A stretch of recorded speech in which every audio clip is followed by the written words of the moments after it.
Hello, আসসালামু আলাইকুম। কেমন আছেন আপনারা? অনেক দিন পর আপনাদের মাঝে একটা ভিডিও নিয়ে আসলাম। আজকে আমার রেসিপিটা কাঁকড়া রেসিপি। এখানে কাঁকড়া আছে, পেঁয়াজ আছে, আদা রসুন বাটা, গরম মশলা, তেল, আমি সবগুলোই রেডি করে নিয়েছি। আজকে আমি মাটির চুলায় রান্না করব। আমি একটা পাতিল বসিয়ে দিলাম, তেল দিলাম। এখন দিয়ে দিচ্ছি গরম মশলাগুলো। যত বেশি গরম মশলা দেওয়া হবে, যত বেশি মশলা হবে, তত বেশি টেস্টি হবে কাঁকড়াটা।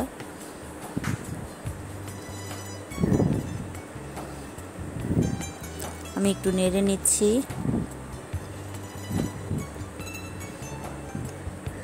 এগুলো ভাজা ভাজা হয়ে গেলে পেঁয়াজটা দিয়ে দিলাম।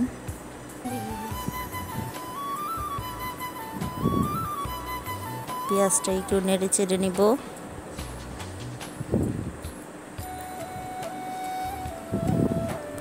এখন দিয়ে দিচ্ছি আদা রসুন বাটাটা। তারপর আবার একটু নেড়ে নিব।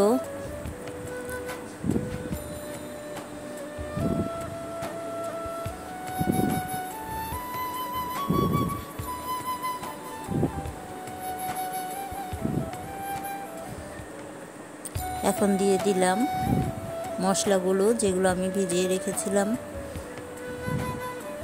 হলুদ, মরিচ, লবণ সবগুলোই একসাথে ভিজিয়ে নিয়েছিলাম। মশলাটা কষানো হচ্ছে।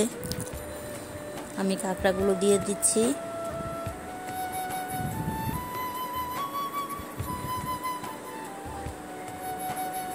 এখন নেড়ে নিচ্ছি।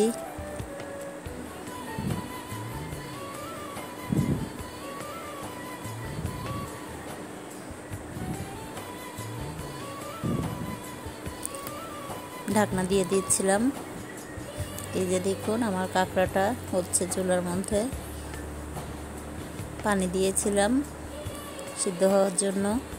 কাঁকড়াগুলো সাইজে অনেক বড় ছিল। আমার চুলাটাও জ্বলছে।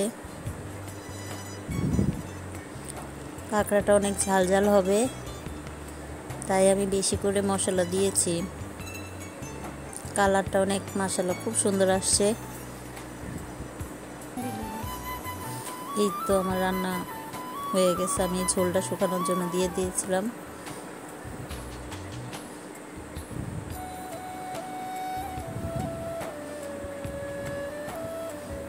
আমি কয়েকটা লেবু পাতাও দিয়েছিলাম।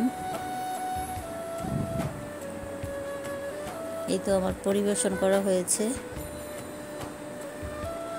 দেখতে মাশাআল্লাহ চমৎকার, খেতেও তেমন অনেক মজা হয়েছিল, অনেক ঝাল ঝাল। আজকে এই পর্যন্তই। সবাই ভালো থাকবেন, দোয়া করবেন। আল্লাহ হাফেজ।